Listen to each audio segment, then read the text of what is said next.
Des centaines de travailleurs crient leur colère devant le siège des engagés. Et pour cause, 753 personnes pourraient bien perdre leur emploi si le gouvernement bruxellois maintient le retrait d'aide sociale à l'embauche dans des structures de titre-service comme Acélia. Moi, ça fait 20 ans que je suis à Ecoservice et je suis déjà dedans, j'ai pris beaucoup de formations. Si aujourd'hui ils ferment, je vais aller au chômage à mon âge. Est-ce que je vais encore trouver du travail?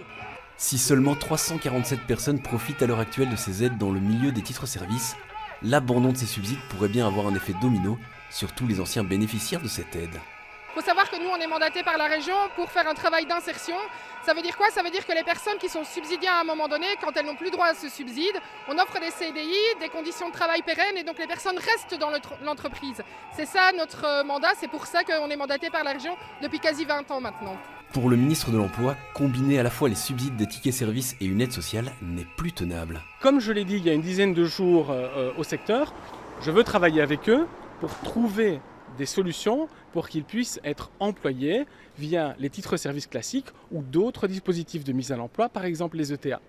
Mais aujourd'hui, je ne peux pas revenir sur un texte qui a été décidé il y a 1 an et demi, et même faire des amendements, ça va créer une insécurité juridique qui va être préjudiciable pour les 347 personnes dont on parle. Mais selon Acélia, beaucoup de ces employés n'auraient jamais pu trouver d'emploi sans des formations rendues possibles grâce à ces subsides.